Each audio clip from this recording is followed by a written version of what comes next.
இருக்கீங்க? இன்றைக்கி ஒரு சூப்பரான டேஸ்ட்டான வஞ்சிரம் மீன் ஃபிஷ் தாங்க பார்க்க போகிறோம்.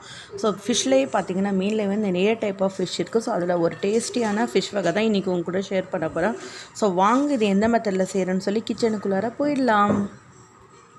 ஸோ ஃபிஷ் ஃப்ரை செய்கிறதுக்கு பார்த்தீங்கன்னா நான் வந்து வஞ்சிரம் மீன் தான் இன்றைக்கி வந்து எடுத்து வச்சுருக்கேன். ஸோ இதை நல்லா வந்து க்ளீன் பண்ணி வாஷ் பண்ணி எடுத்து வச்சுருக்கேன். எப்போவும் நீங்கள் வந்து ஃபிஷ் க்ளீன் பண்ணுறப்போ வாஷ் பண்ணுறப்போ பார்த்தீங்கன்னா கல்லுப்பு சேர்த்து வாஷ் பண்ணுங்கள். அப்போ தான் அந்த இருக்கிற கசடியெல்லாம் வந்து நல்லா ஃபைனாக வந்து வெளியில் வரும். ஸோ இந்த மீனை பொறுத்த வரைக்கும் பார்த்தீங்கன்னா இது ரொம்பவும் வந்து நீங்கள் வந்து ப்ரெஸ் பண்ணி அழுத்தி வந்து க்ளீன் பண்ணக்கூடாது. ஏன்னா வந்து மீன் வந்து தனித்தனியாக வந்துடும். ஸோ பார்த்து வந்து கொஞ்சம் ஸோ இப்போ வந்து ஃபிஷ் ஃப்ரைக்கு மசாலா எல்லாம் வந்து ரெடி பண்ணிடலாங்க. ஸோ இதில் ஒரு பவுல் எடுத்து வச்சுருக்கேன். இந்த பவுலில் பார்த்தீங்கன்னா ஒரு ஸ்பூன் வந்து தனி மிளகாத்தூள் ஆட் பண்ணுறேங்க காரத்துக்கு. நெக்ஸ்ட்டு பார்த்தீங்கன்னா நான் வந்து மிளகுத்தூள் ஆட் பண்ணுறேன் இதில். அதாவது நீங்கள் வந்து அரைச்சும் வைக்கலாம். இதில் வந்து தனியாக வந்து மிளகுத்தூள் சேர்த்தியும் நீங்கள் வச்சலாம். ரொம்ப டேஸ்ட்டாக இருக்கும். ஸோ இதில் நான் பார்த்தீங்கன்னா இன்றைக்கி 3/4 ஸ்பூன் வந்து மிளகுத்தூள் ஆட் பண்ணுறேன். இதிலேயே வந்து ஜீரகத்தூள் கொஞ்சம் ஆட் பண்ணுறேங்க. ஸோ இதில் பார்த்தீங்கன்னா நான் வந்து கார்ன்ஃப்ளவர் மாவு வந்து 3/4. நெக்ஸ்ட்டு பார்த்தீங்கன்னா அரிசி மாவு வந்து ஒரு ஸ்பூனை வந்து இதில் ஆட் பண்ணுறாங்க. இந்த கார்ன்ஃப்ளவர் மாவு அரிசி மாவு நம்ம எல்லாம் சேர்க்குறதுனால இந்த மசாலா எல்லாம் தனியாக வந்து மீன்லேருந்து உதிர்ந்து வராதுங்க. அதிலே நல்லா வந்து ஒட்டி அப்புறம் காரம் இல்லாமல் கரெக்டாக வந்து ஈக்குவலாக இருக்கும். ஸோ இதில் பார்த்தீங்கன்னா இஞ்சி பூண்டு பேஸ்ட்டு ஒரு 1/2 ஸ்பூன் ஆட் பண்ணுறேன்னா ரொம்ப நீங்கள் ஆட் பண்ணால் அது ஒரு மாதிரியாக ஆகிடும். அதாவது நம்ம வந்து ஃப்ரை பண்ணுறப்போ வந்து அந்த மீனானது வந்து கலர் சேஞ்ச் ஆகிடும். ரொம்ப ஆட் பண்ணக்கூடாது. ஸோ இதில் வந்து தேவையான அளவு உப்பு ஆட் பண்ணுறேன். ஸோ லெமன் பார்த்தீங்கன்னா 1/2 லெமன் நான் வந்து புளிஞ்சிருக்கேன் இந்த மீனுக்கு.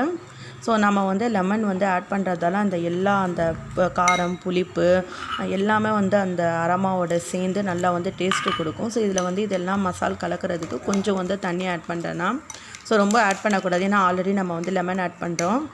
ஸோ அதனால் வந்து கொஞ்சம் தேவையான அளவு மட்டும் வாட்டர் ஆட் பண்ணி நல்லா இந்த மாதிரி வந்து கலந்துக்கலாம். ஸோ இப்போ வந்து இந்த மசாலாவுக்கு தேவையான உப்பு வந்து நான் லாஸ்ட்டில் ஆட் பண்ணுறேங்க. ஸோ உங்களுக்கு எவ்வளோ தேவையோ அவ்வளோ வந்து நீங்கள் ஆட் பண்ணிக்கோங்க. இந்த வஞ்சிரம் மீனை பொறுத்த வரைக்கும் பார்த்தீங்கன்னா ரொம்பவே டேஸ்ட்டாக இருக்கும். இதில் முள்ளெல்லாம் இருக்காதுங்க. ஸோ இது பார்த்திங்கன்னா வந்து கடல் வாழ் உயிரினம், அதாவது வந்து பண்ணை மீனும் இருக்குது. இது வந்து கடல் மீன்னு சொல்லுவோம் நம்ம. ஸோ இந்த மீன் வந்து ரொம்ப டேஸ்ட்டாக இருக்கும்.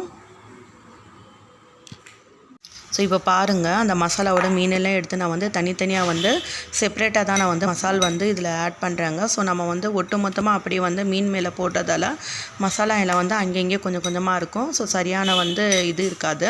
ஸோ அதனால் நீங்கள் வந்து ஒவ்வொரு மீனாக எடுத்து இந்த மாதிரி வந்து மசாலா வந்து 4 பக்கமும் வந்து 4 சைடும் நீங்கள் வந்து படுற மாதிரி அப்ளை பண்ணுங்கள். ஸோ இப்போ பார்த்தீங்கன்னா நான் வந்து மசாலா வந்து ஒவ்வொரு மீன்லையும் செப்பரேட்டாக எடுத்து தனியாக ஒரு பிளேட்டில் இந்த மாதிரி வந்து நீங்கள் அடுக்கி வச்சுடுங்க.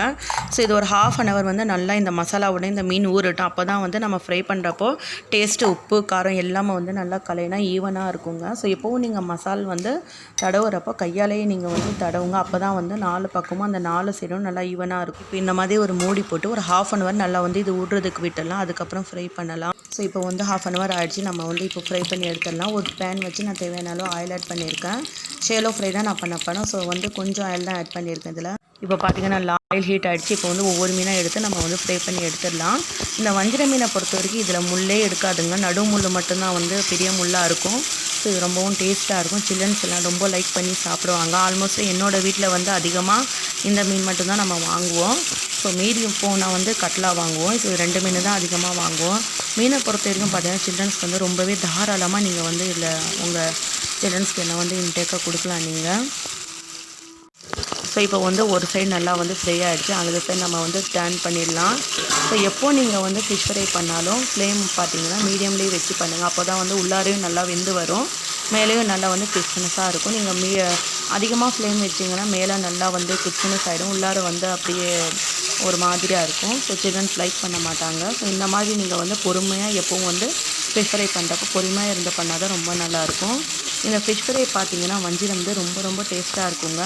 ஸோ வந்து நீங்கள் ஆல்மோஸ்ட் ட்ரை பண்ணியிருப்பீங்க ஃப்ரெண்ட்ஸு. ஸோ இன்னும் நிறைய சில்ட்ரன்ஸ் பார்த்தீங்கன்னா இந்த மாதிரி முள் இல்லாத மீன் தான் நிறைய பேர் வந்து விரும்புவாங்க. ஸோ இந்த மீனை பொறுத்த வரைக்கும் ரொம்பவே நல்லாயிருக்குங்க. டேஸ்ட்டும் நல்லாயிருக்கும். ஃபிஷ் வந்து ஃப்ரை ஆகிடுச்சு. தனியாக செப்பரேட்டு பிளேட்டில் எடுத்து வஞ்சிரம் ஃபிஷ் ஃப்ரை வந்து ரெடி ஆகிடுச்சு. சூப்பரான டெக்ஸ்சர் பாருங்கள், அதோட கலர் பாருங்கள், பார்க்குறதுக்கு எவ்வளோ அட்ராக்டிவாக இருக்குது, டேஸ்ட்லேயும் அவ்வளோ நல்லாயிருக்கும். கண்டிப்பாக நீங்களும் இந்த வஞ்சிரம் ஃபிஷ் ஃப்ரையை ட்ரை பண்ணி பாருங்கள். எப்படி இருக்குன்னு சொல்லி உங்கள் ஃபீட்பேக் எல்லாம் எங்களுக்கு கமெண்ட் பண்ணுங்கள், லைக் பண்ணுங்கள், ஷேர் பண்ணுங்கள். நம்ம சேனலை சப்ஸ்கிரைப் பண்ணி வச்சுக்கோங்க. மறக்காமல் பெல் பட்டனை கிளிக் பண்ணிக்கோங்க. தேங்க்யூ.